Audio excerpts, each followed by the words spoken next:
regular viewers of my channel will know that I am a big Sinn Fein fan.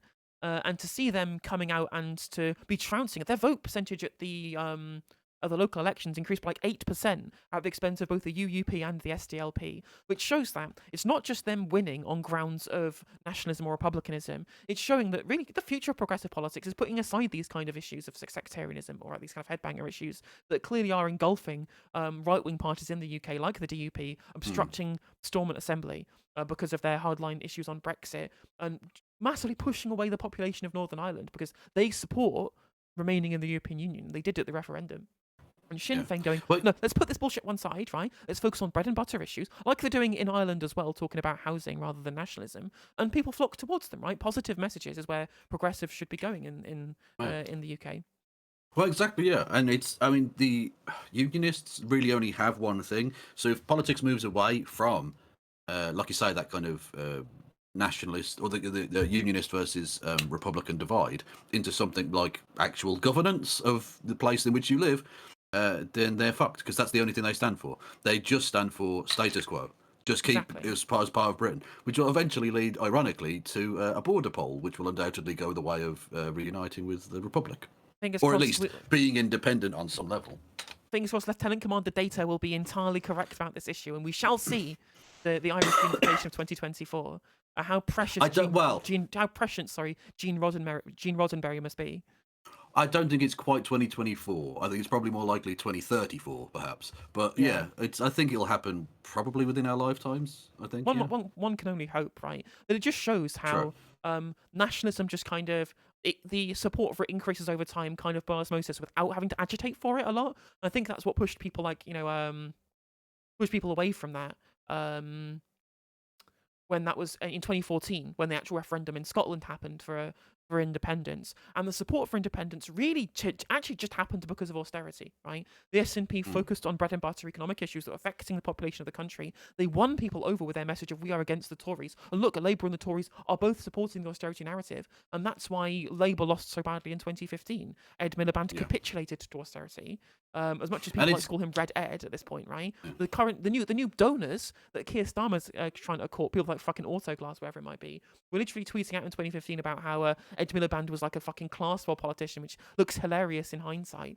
And they pushed Scottish people away, and they went into the arms of the SNP, and now we see polls with 50% support for independence. And I think that's what's going to happen with the Republican vote in Northern Ireland. Sinn Féin are going to win. They're going to be in governments, right? They're going to be in government for the first time in Ireland come the next Dáil elections, right? That's going to happen. There's no way FFFG are coming back from this. They've destroyed all credibility that they could possibly have. And Sinn Féin, by focusing on economics, by focusing on regular issues, they're going to have control over Stormont, control over the Dáil, and it makes it inevitable. I have to say, I'm genuinely very impressed by your knowledge of Irish politics. I thought we would, I thought people would understand the Northern Irish issue to some extent, but I didn't think you'd know much about the Republic, and I'm very impressed. I have to say. I've been following it pretty closely because they keep shoving Mary Lou McDonald, and Pierce Rogers, his name I think it is, onto my TikTok feed, banging on about being anti-landlord, and it's been so good. Imagine if we had genuine left-wing politicians in this country, right, talking about landlords in the same way that Mary Lou McDonald does. Well, we should call her Maori Lou McDonald. Maori. Yes, absolutely. Yeah, Maori. See what I did there? No, that's good. The people of Ireland are fucking sick of it. Like, obviously they were okay during the tiger economy days, but naturally the boom and bust cycle comes around, and Ireland is in arguably a worse state than it was before, in some respects. Certainly the number of homeless people, the number of drug addictions and stuff like that, the number of people have losing their houses because it was an unsustainable bubble. Everyone knew it was, but Bertie Ahern was fine to just go ahead and do it anyway because of short-term political gain. Yeah, exactly, 100%, 100%. It's literally both FFFG and the DUP have completely shot themselves in the foot because they refuse to be able to budge on this weird ideological stuff that they've got, where FFFG are just desperate to protect the interests of the property-owning class in the south. And in the north, the DUP are just absolute headbangers over Brexit. They cannot let it go. They're going to just break apart the UK to get their picture-perfect Brexit. And everyone knows it. Everyone can see that these people are just complete idiots who don't know what the hell that they're doing. The DUP should have learnt the lesson that the Lib Dems should already have fucking known. If you get into bed with the Tories, they're going to fuck you. They're going to absolutely destroy you. Well, because that's The the Lib thing, Dems right? didn't learn it. The DUP got in bed with May, and then latterly with Johnson, Hmm. and they're going to end up. Ironically, Boris Johnson will have ended up being, via his machinations, the greatest effective Republican in recent times. Literally. Bizarrely, Yeah, yeah, literally, the Conservatives breaking apart the union one country at a time, yeah. right? The conservative and sarcastically unionist party. Yeah. Yeah, yeah, exactly. Mm. Unironically, they've just made the case for it so perfectly themselves. The other thing, obviously I mentioned this story a lot on stream, but I've got loads of new viewers who might not have heard this story before. But in the run up to the 2019 election, Boris Johnson promised Ian Paisley Jr. in private when they were campaigning right on the back of this oven-ready deal for Brexit. Right, they were Yeah. campaigning on this specifically because there was their Get Brexit Done campaign. We'll win the election, we'll implement the deal, and then it'll all be over. Boris Johnson was having meetings with Ian Paisley Jr. in private in that election period, saying, "No, actually, the Northern Ireland Protocol doesn't work. We don't want it to work. We're only saying it so that we can claim to have the oven-ready deal, and Mm. we'll renegotiate it later." So it was all a fucking lie that DUP were happy to go along with at the time. And I'm like, Yeah. yeah, brilliant. This mess that you're in, you literally got exactly what you wanted when you kept giving support to the Conservative Party in the run-up to the election, specifically because of their line on Brexit, right? When at the time, in the run-up to the election, Jeremy Corbyn at the time was saying the Northern Ireland Protocol is not going to work. It's going to have to be rewritten. There needs to be a proper Mm. long-term solution to this stuff. Way before everybody else was saying, because obviously Yeah. but no one paid any attention because it was jumbly crumbles, right? So not only the Well, I'm all. DUP shot themselves in the Yeah. foot with regards to unionism and also with regards to Brexit as well. Like all of the Brexit headbangers in DUP and in the ERG are the ones who are making Brexit fail in the way that Nigel Farage is claiming, because they're the ones who have pushed for this really hard Brexit, Mm. threatening the Good Friday Agreement at the same time. And the really Um, annoying thing is that Farage and all of them, during the referendum, they knew they couldn't pitch very hard Brexit because people were scared of like yeah, change. That's natural. That's the British electorate to its fucking core. That's why the Better Together campaign in Scotland went with, oh, why would you want to change things? yeah. Everything's working fine now, sort of thing.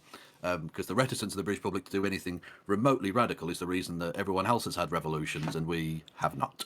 Anyway, It's ironic you should say that, because that's almost it's like you're gone. I think that's also the way they campaigned is why Scottish independence massively shot up in popularity in the run up to the referendum and just after the referendum as well.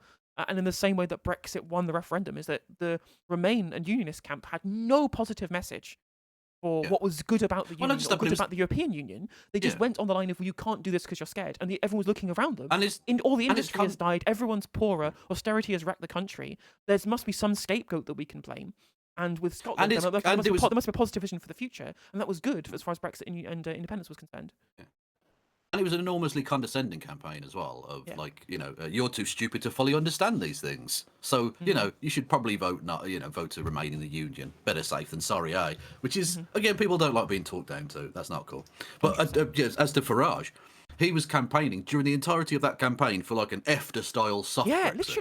literally. He was literally arguing for that, and now he's saying that wouldn't even be real Brexit. You fucking prick. Yeah, You same. honestly. Daniel I, Hannan, that's the very same. Yeah, exactly. And not just that, but the really annoying thing is both of those pricks have had their nose in the fucking EU trough as well. Yeah. To the tune of God knows how many millions over the years. Whilst never fucking turning up either, right? They'll do Yeah, exactly, yeah. they'll get their speech in that goes viral on YouTube and Twitter, but after that's done, nah, fuck it, I'm not going to turn up to any of the votes, right? Whilst taking all of their money. The fucking hypocritical pieces of shit. What'll be interesting to see though is that given, once Sinn Fein are in power on both sides of the Irish border, it'll be interesting to see how that affects future Brexit negotiations. Obviously, if Keir Starmer wins, he said he's going to renegotiate Brexit again to make Brexit work, quote unquote. And when the Stormont Assembly eventually has to come back, and the DUP have to do their humiliating climb down, because it's coming, right? There's definitely going to come at some point. That means that there's going to have to be the tense negotiations between a Keir Starmer who fucking vehemently despises Sinn Fein, with a Sinn Fein that really genuinely wants to see actual prosperity for people both north and south of the border, whilst angling for a way that they can do that to make the case for republicanism more likely without explicitly saying so, while focusing on the issues, right? But it's like the difference between Sinn Fein and between Labour is so stark, right? So stark in the there's a genuine positive campaign with youth at the front and centre, right? People like Michelle O'Neill were absolutely appealing to young people in Northern Ireland. That's where a lot of their supporter base is. If I'm not mistaken, correct me if I'm wrong, right? And people were genuinely out there to vote for and massively increase the support for the Sinn Féin at the expense of a bunch of other parties. Alliance are good at this too, focusing on real issues, obviously rather than sectarianism, because that's their whole shtick. and that's why their votes increase. That's why they're seeing a massive surge in support across the island of Ireland, because they want to fight campaigns on a genuine message of hope for the future, which the Labour Party is completely ignoring, and basically only because of first past the post. To Scouse or in chat, hearing that Sinn Fein are ridiculously competent and have morals they can stand on. Yes, to the latter, nobody knows to the former. They've never been in power before, right? Yeah, exactly. This is the first time going to have Sinn Fein in power, and we shall see, right? Are they going to fix the housing crisis in Ireland? Are we going to see some kind of change in policy as far as the Northern Ireland is concerned? Will we see reunification? We have no idea. There's no precedent for any of this stuff. In fact, both the Northern Ireland Assembly, the Northern Irish seats, and the Northern Irish councils are specifically gerrymandered to ensure that Sinn Féin cannot get a plurality of seats in all of these, and they've done it despite all of that, right? That's how much support that they're getting amongst the people in Northern Ireland, despite that they've been gerrymandered to fuck. So it's a completely unprecedented situation. So we will not know how it's going to play out until people start taking their seats. We start seeing long-term change, which it might happen, might not. We don't know. And not just that, but if they do sort out the housing crisis and put Ireland on a path towards some sort of genuine social democracy, how long until they Salvador Allende, the new Irish Taoiseach? Ireland has a pretty small military, if I'm correct, right? Yeah, you could probably put them in a taxi. Yes. So I think that the idea of a military coup in Ireland is probably unlikely. You could honestly, you could start a military coup from a drunken brawl. You really could. Yeah. Maybe. I have. Ireland's defense strategy. Ireland's defense strategy is we've got a border with the UK and they've got nuclear weapons. We're safe. Yeah. That's it. That's basically the entirety of it. No one's invading us, so we're okay. Probably. Well, surely if there was a military coup, actually, probably if the underground IRA, right? Given that it'd be Sinn Féin in power, the underground IRA that's kind of bubbling up underneath the surface, that's probably bigger than the actual military is. So if there was a military coup, they probably would get deposed by the IRA. Oh yeah, coup then a counter coup, and then you've got the IRA in charge. Fucking hell. And we're like Sudan and Ireland, right? As opposed to having Sinn Féin in charge. Well, to be fair, that's unfair. The IRA is a legitimate political party. I mean, that's the irony of all of this, right? I'm not irony, but that's worth pointing out because this is going to go up as a segment later. Is that obviously the history of Sinn Féin is being the political win of the Irish Republican movement, right? Which obviously has strong ties to the professional IRA. But the reason why we're seeing this, this unprecedented support for Sinn Féin is because that's clearly in the rear-view window. We have a new generation of people who never experienced the Troubles, who are being very politically active. Gerry Adams is no longer leader of the party. We have two people who are, again, mostly grew up outside of the Troubles, in Michelle O'Neill in the north and Mary Lou McDonald in the south. But this is now a post-Troubles party. This is a party that has tried to distance itself from its history, and that's why it can do so well by not having the de facto being the party of the IRA anymore. And that's the thing.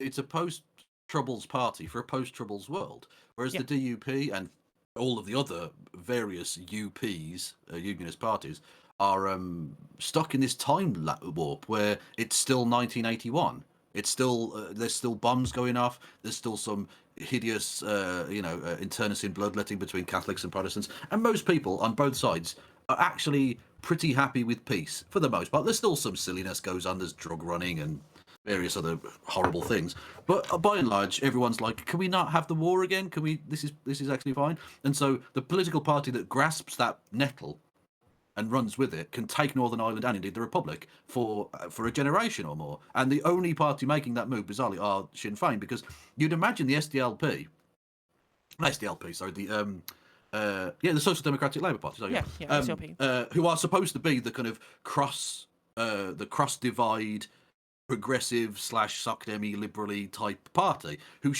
that's their whole raison d'etre, was to be that. And now they've got that opportunity, they seem to be just completely losing out.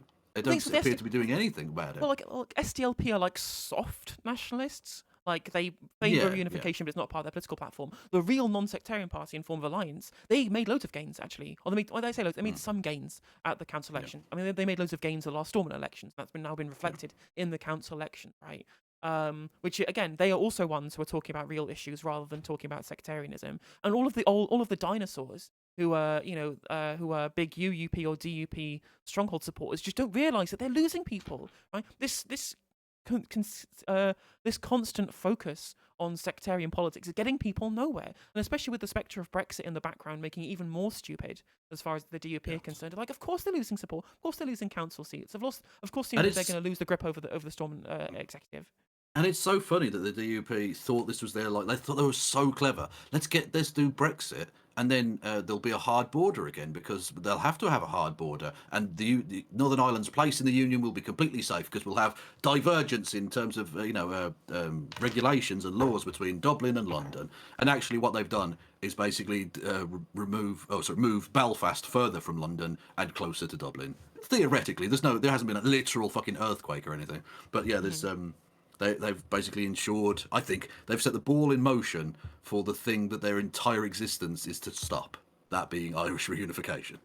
Yeah, exactly. It's their own. They've made their own bed, and now they're going to get exactly what they wanted. I mean, eventually they'll get it. Well, as you say, those unlikely look, to happen sometime soon, but they've lain with the dogs, and now those fleas are starting to itch, I think. yeah, it's not great, is it? Quite. But tough nothing, shit, lads. Nothing is worse optically at this point than having a record involved with Boris Johnson, right? Having any kind of attachment to Boris Johnson as a political individual. He's so cancerous. The Conservative. Yeah. He's so cancerous. The Conservative MPs that were elected on his ticket don't want him to be leader anymore. To the point where he flew back from his holiday, and his own party went, "Nah, mate, we're going to elect Liz Truss instead." I mean, it's her or a lettuce, and obviously we can't pick the lettuce. That would be silly. And they went with Liz Truss, and they chose wrong.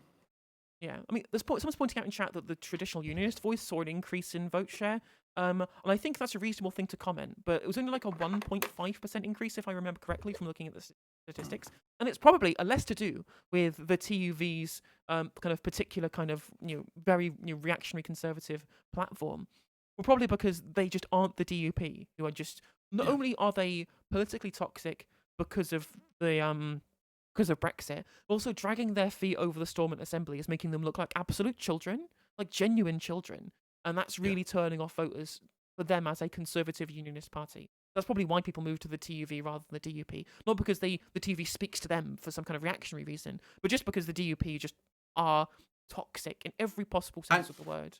And the DUP, like you say, they're not just appearing childish over the Stormont holdout, shall we say, but nobody benefits from having laws placed upon them by London because they have to be, because laws often have sunset clauses and various other budgetary things, and so you have the Republican sector don't want to be ruled by London because they don't think London has its best interests at heart, which is obviously true, and even the unionists aren't particularly happy about it because the government, or the parliament, I should say, in Westminster is far more socially liberal than they are ever going to accept. So you have things like abortion legalisation and gay marriage liberalisation, which the Stormont Parliament probably wouldn't have passed, or would have found it more difficult to pass. But because that was basically waylaid by this constant, like they've for the last 5 years they've been they've been sitting for like 2 fucking weeks or something absolutely stupid. They've had, like I say, they've had abortion and gay marriage foisted upon them because there's no actual parliament in Northern Ireland to deal with these things. So the London Parliament went in and placed it upon them. So nobody from either side, and the sort of middle ground people as well, is happy about that situation, and it's all because of the DUP. So they're going to get kicked from both sides.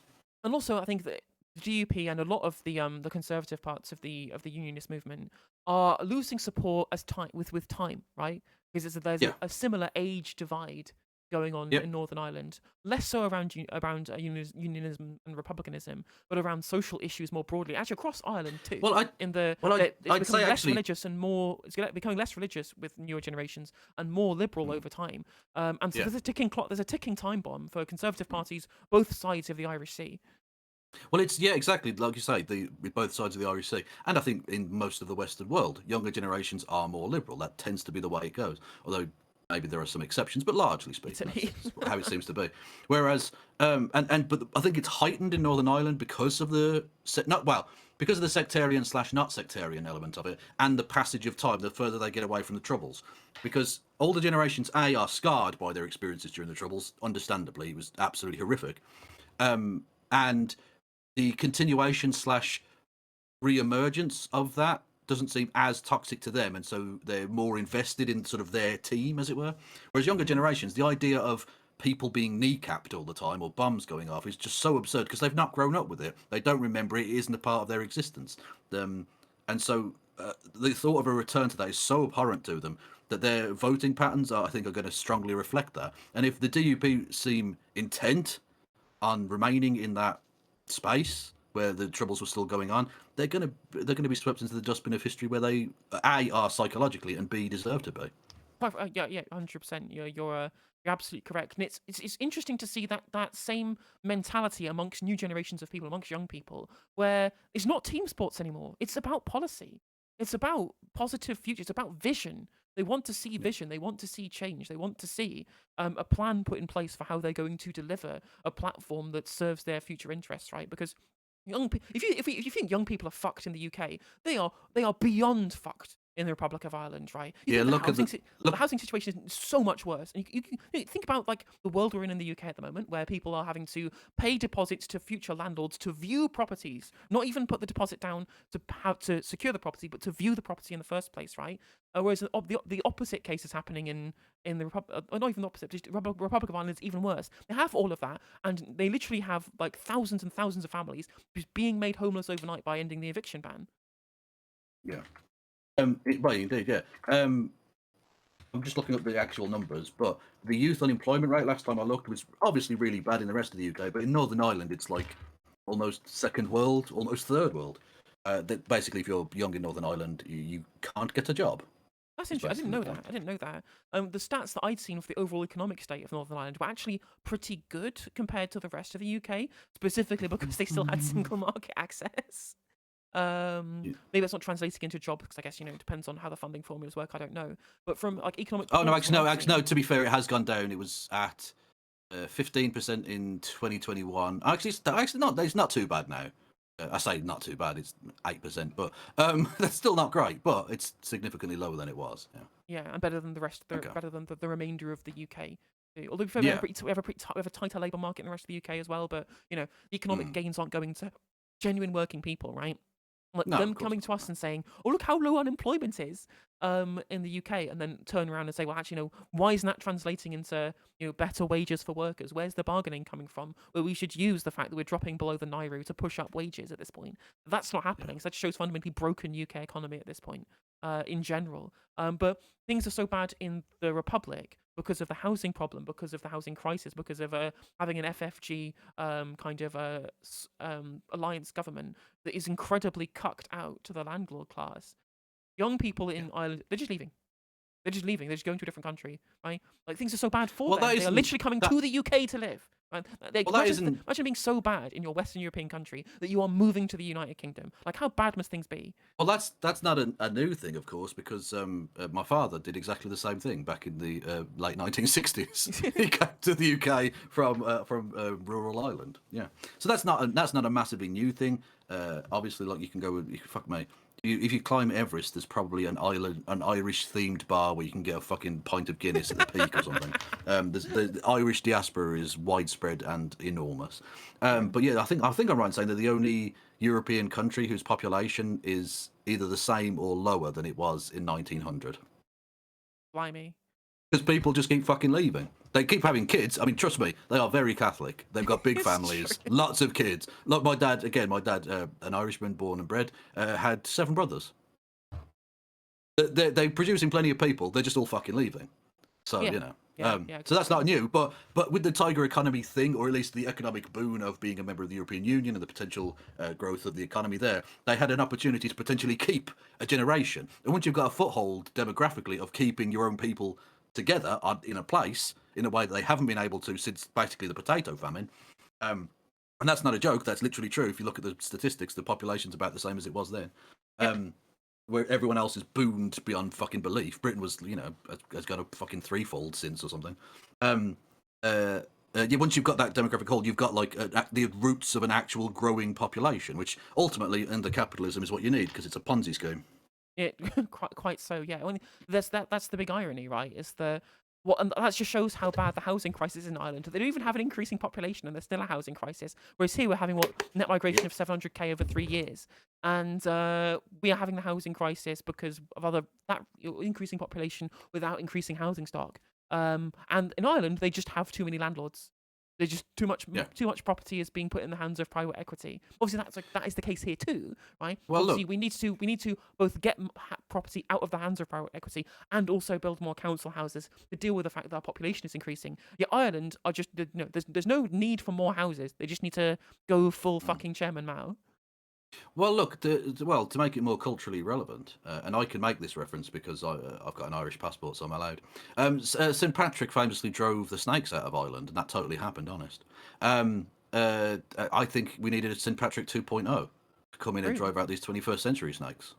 Yeah, absolutely. Fact.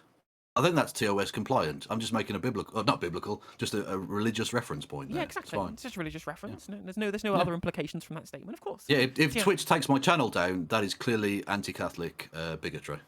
Yeah, 100%. Even though I'm an atheist. what I found quite funny, I was watching Phil Morehouse's video on the Northern Irish council elections, right? And he was very explicit not to attribute any of this to Sinn Fein, right? He was really focused on the drop in support for the UUP and the increase in support for Alliance and TUV. But not at one point in his entire video did he mention that. Hang on, does he think that loads of DUP voters started voting Sinn Fein?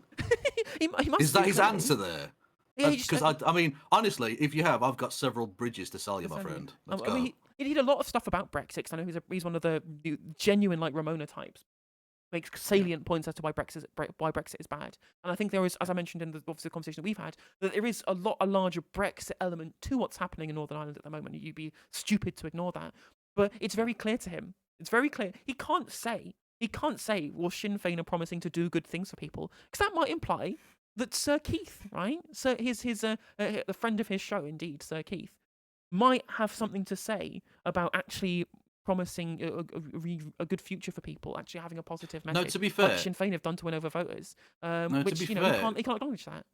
To be fair, Sir Keith did promise a good future for people, but then he got elected to be leader, and he's gone back on all of it. If you enjoyed this video, please do consider liking and subscribing. It does help out the channel and the algorithm. And if you click the bell notification icon, it will let you know when I go live and when I upload videos. If you'd like to follow me on social media, my handle is @NoJusticeMTG, and that is Twitter, TikTok, Facebook, Instagram, Twitch, and YouTube. If you want to support my channel in a more financial manner, you can do so by becoming a member for just 99p, by super chatting, or by supporting me on Patreon, with the link is in the description of this video, and hopefully I'll catch you on the next segment.